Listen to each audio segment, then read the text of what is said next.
Good morning.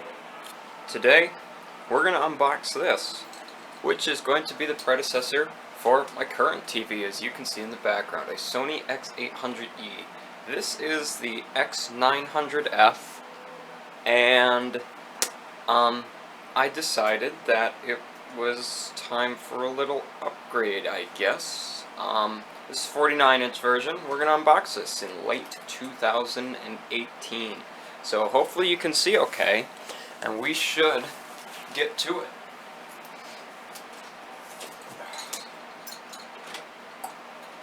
Alright, this is new, so I hope it's not a defect, otherwise we're going to have some problems, because I did trade for this. I did not buy this from the store.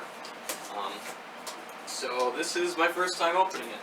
As you can see from cutting the tape, and I took pictures of it with it all sealed up just in case I need to claim warranty on it. I've done my research. It's a very good TV, good brightness, a lot of things. A lot of you may not be so happy to hear that I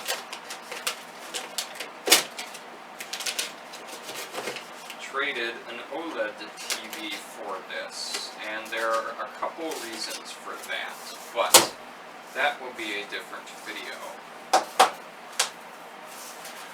Okay. Yeah, just like what I saw in the Sony video. Ooh, just do that. Here's what's in there. We have the beginning guide. Tells you how to take it out.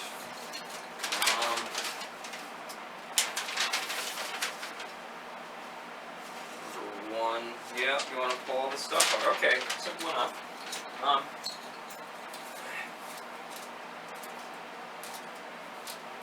Same remote. It has the Google Speak command button on it, but it's pretty much feels the exact same as the current one I got, so pretty standard.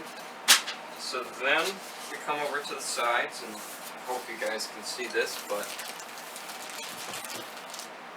here's the stand, L-shaped, metal, with the screws. Nice, very nice. A lot of people don't like the design of the stand. I personally think it's going to be okay. I don't know what I think yet though, because we don't know how it's going to fit on there.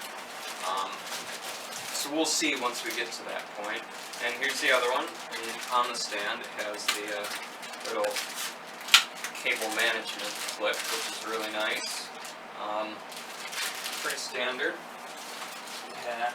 Stand out. Alright.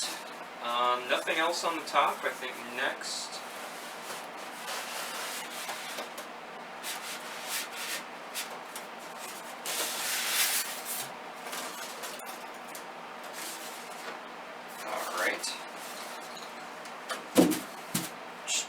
I'll just make sure you guys can still see this.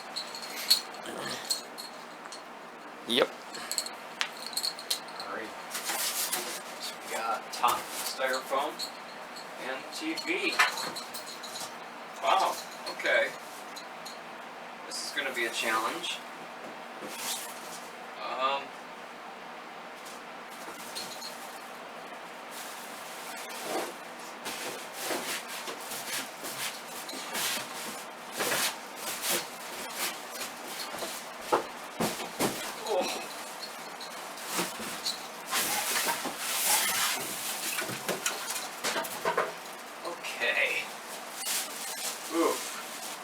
That was hard.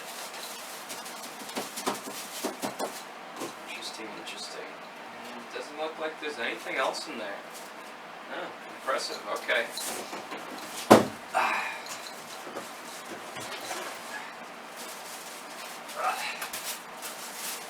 Styrofoam. I did watch the Sony unboxing video of this thing, and they tell you to do things a little different. Oh, I lied.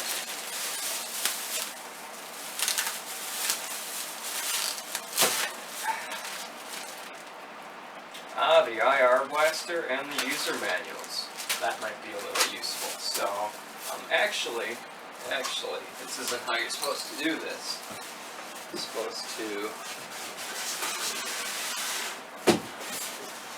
Oh, see, there is another handle on the other side. Sorry, this is kind of, bad video.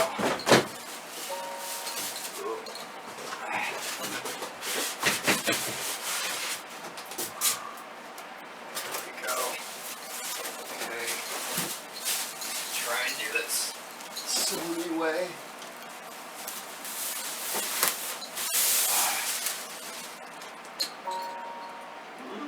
Not sure that's gonna work. As we can see here. Yeah. Not sure that's going to work. Because on the video it shows you to pull the things again. So...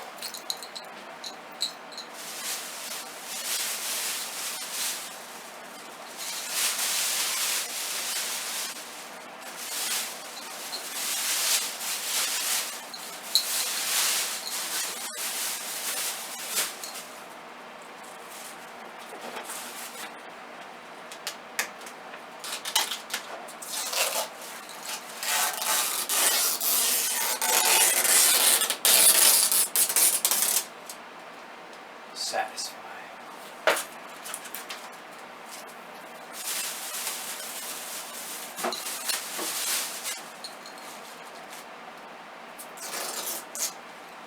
Now some of you guys like that very much. Okay. Well, the Sony video was the 65-inch, and this ain't the 65-inch, so we're not going to go by what they say because the box is much different for that one than it is for this one. Yeah. It's a decently thin panel. It ain't OLED. I traded an A1E for it. Some of you might call me crazy, and I think I'm crazy myself, but 50 to 100% window, HDR and SDR, real C and peak brightness on the OLED is not great, and it does have image retention issues, and it is a risk of burn-in. And right now, this TV apparently does HDR content and keeps it bright. This panel is stuck at around mid 400 nits all around. This panel is at its lowest at 100% window view. It's around 650 nits, if I remember correctly, of white brightness. That's brighter than this panel could ever get. And at a 10% window, it reaches close to 1,000. So, brightness, contrast ratio. This one is an IPS LCD panel, which is good for viewing angles, but blacks are not good. This one is a FLAD VA panel from Sony, which means really good blacks by LCD standards. So that's really going to help. The brightness gets much higher. It has good contrast ratio. Local dimming. It's a VA local dimming panel, so I won't have issues there. I do hear a couple issues with the firmware update. I'm a little scared to do that, but we'll see what happens from there. Okay, so I guess we will install the feet now and see what it looks like. Yeah, they aren't very as far apart as I thought. But yeah, that's X900E. This is X900F, 49-inch version. Yeah, I think this is going to be a really good fit.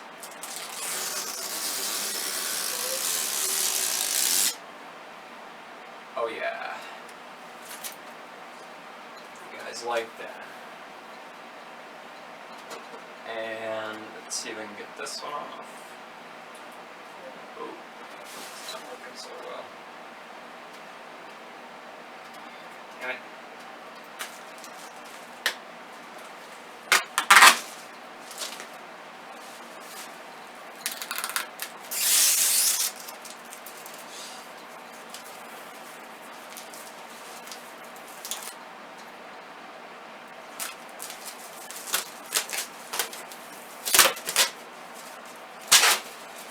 So, I hope it works good.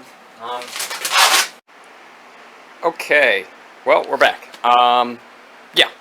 So, I decided to clean all that up because that was getting boring anyway for you guys. So here it is. Here's the back of the panel. Seems pretty decent. You got all your ports right here. And there's more ports here. And you have the cable management system, which is really nice. I think that's going to work better than what I got now. Front of the panel, it's a TV, like all TVs usually are. Oh, the legs are pretty wide.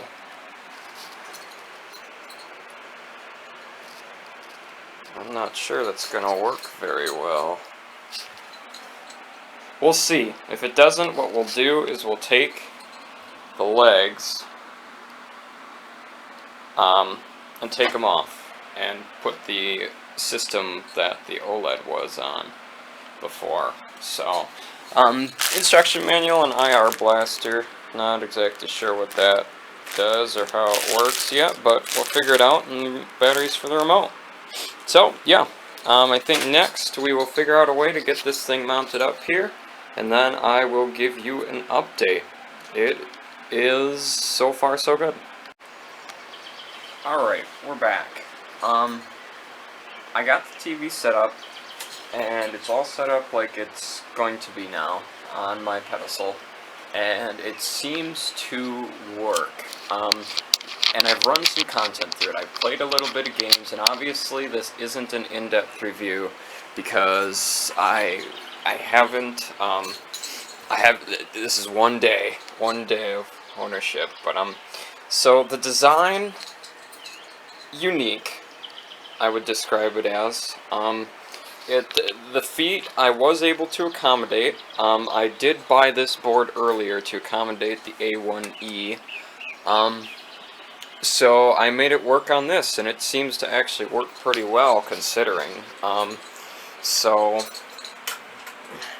that helps a lot. Back here, I have this tie down, and it's obviously mounted in the wrong place. As you can see, there's a bend to it, but that's okay. That's also, you know, predecessor A1E mounting stuff. So the HDMIs are all back here, and the power cable's here.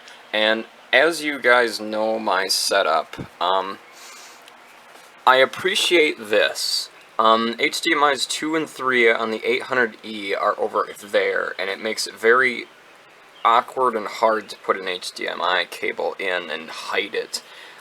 Since it's back here, I'm able to put the HDMI cable in and run it back to the Xbox controls and stuff like that, so that helps. The design, one of the biggest issues I had with doing this whole thing was that the A1E was one of the most premium design TVs ever, and I wanted to keep it just for that. This is a TV. It has a design. It is a rectangle. I wouldn't call it amazing. It's not a metal build quality like the 800. I wish they went along and did that for the design. I'm not sure what I think about the feet yet. I think it leaves good room to put stuff in front, but at the same time, any wider, and I don't think I'd be able to accommodate this into my setup. So now I'm going to talk to you about what you're probably really here for, and that is picture quality. We're going to go back to that. And what I think versus the A1E, the X800E, and just general TVs in the market right now. So first factor is do not take what you see on this camera for what the picture quality is. Take a word for what I'm saying, because it's not what you see through the camera. Although it may be good and it may be bad at some points, that does not reflect real world intentions or real world visibility on the TV. So let's put this on the stand here. What do I think? That's where do I start here? As I just told you, I got rid of it.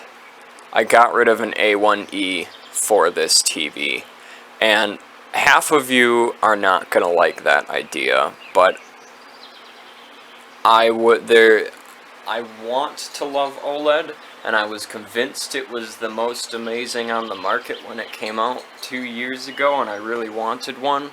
But turns out, after you do your research, depending on your usage and what you want the TV to do, OLED is not the best option at this point. Screen retention was a real thing for me, and I saw it firsthand.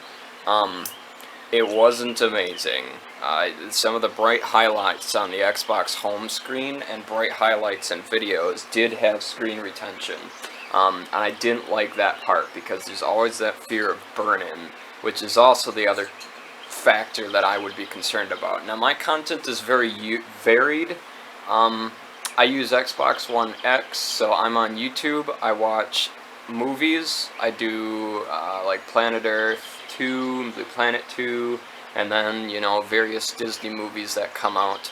I also game, obviously. Forza Horizon 4 is my big thing. So I played some Forza Horizon 4, and I watched an episode of Planet Earth 2, and I've been watching a couple 4K clips from YouTube, and obviously this is just a loop of colorful birds. Let's start out with the 800E is an IPS LCD panel, I'm pretty sure. Don't take my word for it, but it is HLIT. I know that for a fact, and there is no local dimming. So what this TV is, it's a full VA FLAD FL80 panel from Sony with a full array local dimming installed on it. And also, yeah, it's not HLIT. Blacks are supposedly better. My experience with that is yes and kind of. Versus the 800E, there is definitely DSC on the 800E, and that is most apparent in dark scenes because the screen is not black. It's never actually black. It's just a hue of black that's kind of gray, and that shows the screen uniformity issues. The blacks are better, but I must say on peak brightness, the X900F blooming does exist. Now, that varies on content you're going to be watching, but blooming does exist on the X900F, and coming from the OLED, there are a few things I have to get used to again, and that would be one of them, is that this isn't an OLED, and blooming, maybe it exists and it's worse on my 800E, because I didn't have a standard to compare it with, but it does exist. It's not bad. I'd like to see a software update, but again, maybe my expectations are just not in line. So that's that. So then about that, it's not an OLED. I would say these are the closest colors I've ever seen to an OLED panel, but it is not an OLED panel like the A1E was. And the A1E was an amazing panel, ridiculous amazing colors. The viewing angles were unbelievably stellar on it, and I think I took that a little bit for granted now that I'm on this panel. The colors were amazing sometimes, and that's another issue I had with that screen, is the manufacturers who produce them haven't found a way to mitigate all the effects of OLED screen burn-in, and they obviously have implementations in place like ABL and various power management and pixel shift and a couple things on the TVs to prevent that, but it isn't good enough. There's still cases of it. My panel just happened to be perfect. There was actually not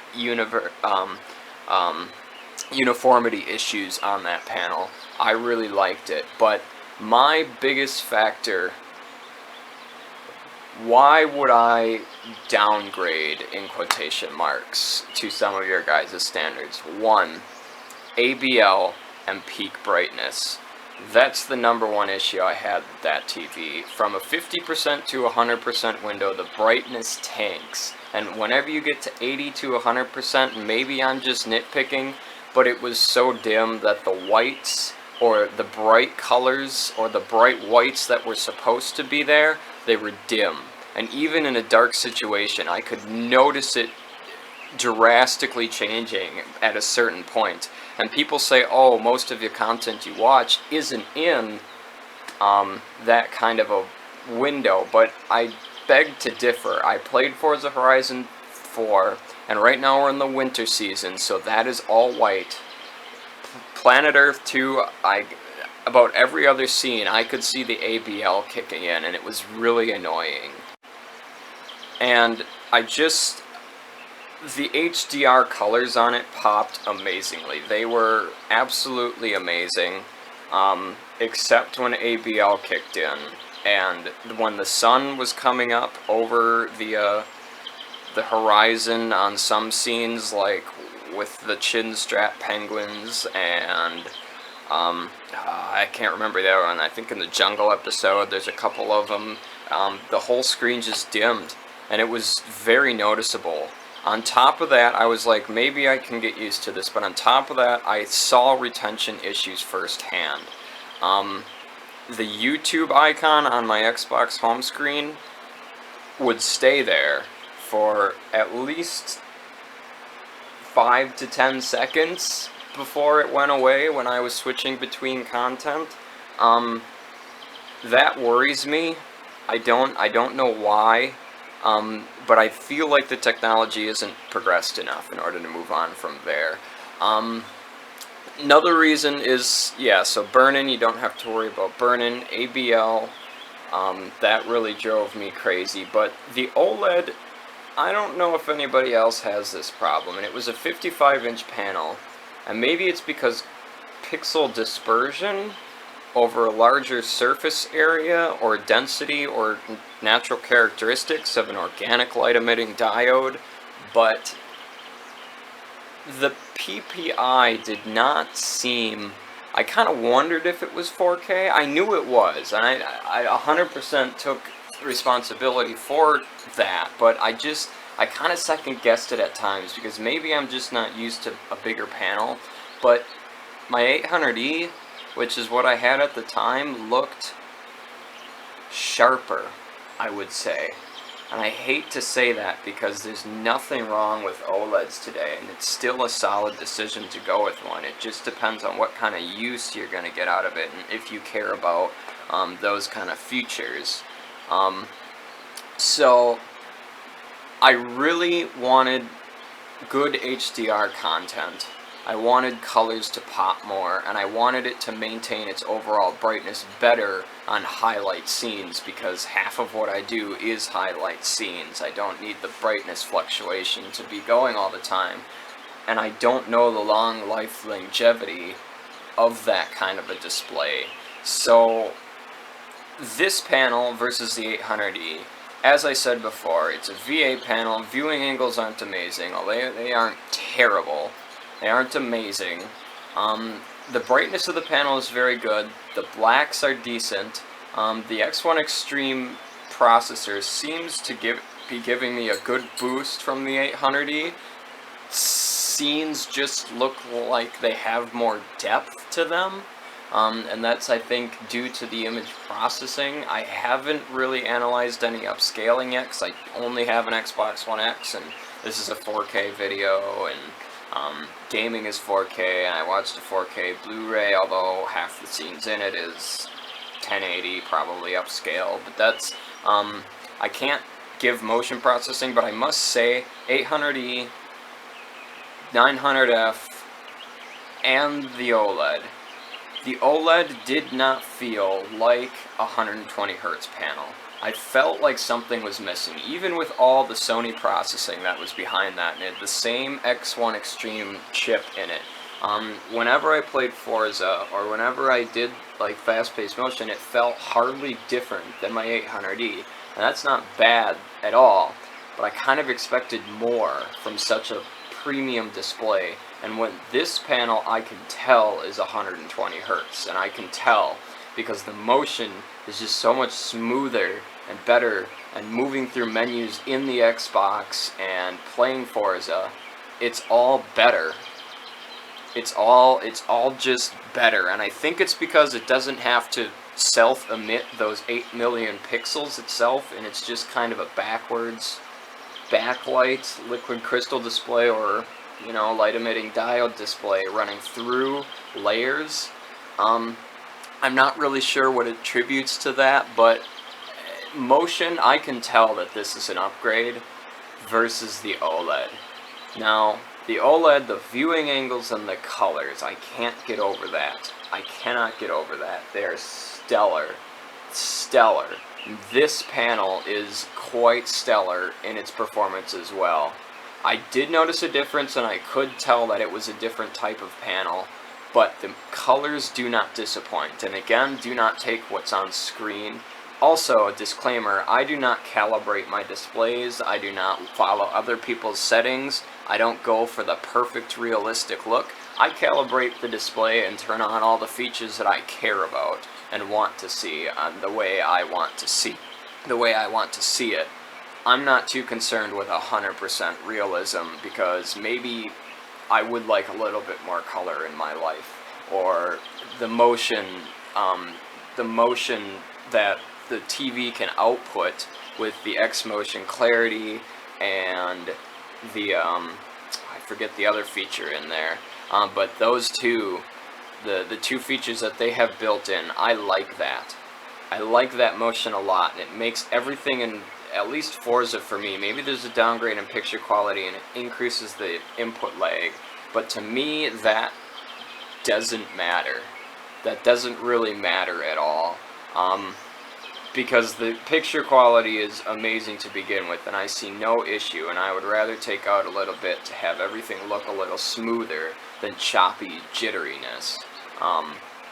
That's just my opinion on that. It's not perfect. My two biggest complaints are the darkened corners, which seems to be typical by Sony, as I've read. I wish that wasn't the case, but it shouldn't bother you in normal everyday content, because I am only sitting, right there, and 99% of the time I'm sitting right in front of the display. And even from this angle, from where I'm sitting, not from what you can see, but the TV does not look bad. It does not look bad. It doesn't look 100%, but this is still a livable viewing angle for whoever would be sitting here, as long as you're sitting at mid-range or lower than the TV. If you sit above it, it gets washed out. So DSC, the dirty screen effect, a lot of people seem to report on that. Not on this TV, but that's another thing in TV world that seems to be important. This TV, I have not seen hardly any. It is a very good panel, and it does not have very much of a dirty screen effect whatsoever. There is no vertical banding on it, as much as I can see. Maybe a tiny bit, but it's not noticeable. I haven't noticed anything while doing, and I haven't run, tests for this, and I'm not going to, but as I do donuts in Forza, on my 800E, I can see the dirty screen effect in the sky because it's a solid color. This one, it's very uniform throughout, and I have run a YouTube video, a dead pixel test on YouTube, to see what the panel would look like. The corners are darkened, but the dirty screen effect is basically not there. So I would say for a late 2018 TV review, I know CES 2019 and 2019 is right around the corner, but right now, money-wise, until TV technology itself improves and we can get at least 400 nits on a 100% window on OLED technology, or move into the micro LED technology, I would say this is one of the better TVs for your money that you're gonna get. Viewing angles aren't amazing. and it doesn't it has a tiny bit of darkening in the corners, but beyond that, colors are amazing. I think this TV is going to hold you over for years to come until the new technology improves enough, and then I would invest in OLED. But right now, even with all its premium display thinness and just color gamut, depending on who you are, you have to take care of it. And right now, people are being penalized for watching the same TV show every day because it burns in their screen. I feel like more awareness needs to be brought up and taught to people in the store on how to properly take care of an OLED display and how you have to vary your content usage if you want to get the most longevity out of it. And I think that people need to understand more of the features that are built in order to help protect it, and make sure they run the features when they need to be run, as in the panel refresh on the A1E is supposed to be run every year. So I did a panel refresh because the guy I got it from did not, and that's okay. I wanted to do it myself to see what it actually was going to do, but I would say this is a really good TV, and I really enjoy it. Do I want to keep it? As long as there's not a better technology on the market right now that can offer anything better, and there are better things like the Sony Z9D and Z9F, but that is at a much, much higher price point, and I need a 49-inch TV. 49 to 55. The OLED was 55, and we were pushing boundaries there. This fits perfectly. It fits right into my home movie theater setup, since this whole setup is surround sound. It seems to work really well, and the panel technology, if this TV had better viewing angles and a better peak brightness, I don't even want to say that, because it's more than bright enough for any darkroom situation, which is my situation.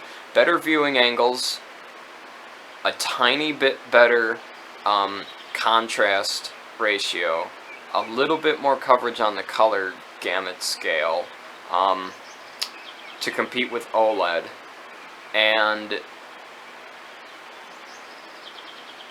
I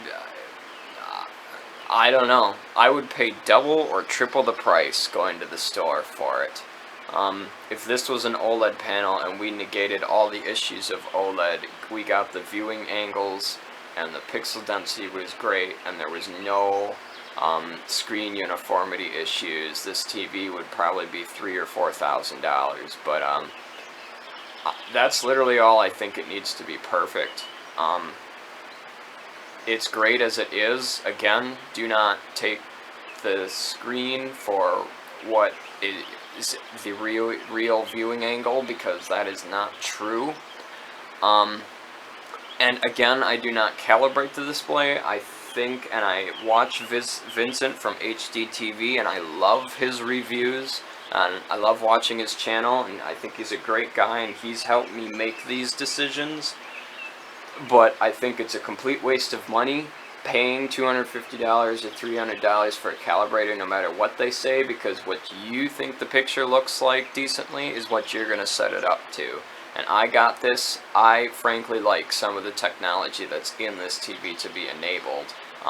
That's the whole reason it's there, and I'm not concerned. I do not need a 1 millisecond input lag for gaming. It's already good enough for me. And on that note, X800E, X900F, even with everything enabled on this, like double the options enabled with higher peak brightness, I think the input lag is less on this TV than it is on the 800E. But the 800E has been a tried and true TV, and I've loved it for a long time. I was just looking to get a little upgrade, and I think in another 2 or 3 years, panel technology will be better and it will be time for an upgrade. But right now, I think if you want to spend not a fortune and get a decent TV, this is definitely one of your best bets. Now, you can disagree, and you can tell me about Samsung, and you can tell me about LG's offerings and stuff like that, but I like the Sony. It may not get as bright as other panels, but I hear the motion processing is good, and that is what is important to me. Peak brightness is very important as well, but this panel does get bright enough. I don't think I need a Q9 FN in order to fit that, and I did hear from Vincent that they only offered in 65 and 75 inch models. Naturally, the bigger the screen gets, the more uniformity issues it may have from the factory due to production numbers and size volume. You have to light a display, and I also hear of a couple issues with that TV as well, and it's expensive. I can't understand why their QLED technology is a fortune, and it's not actually that much better. But yeah, those are my little bits. I thought I'd just talk about it a little bit. I'm sorry if this is boring, but it's a decent TV, I must say. I'm happy with it so far. I will continue to test it into the future. Let me know what you think. Let me know if you got one. Let me know if you think there's a better model out there. If you have any questions, I guess just leave them below. So, yeah, I think we'll conclude there. Thanks for watching. Talk to you later.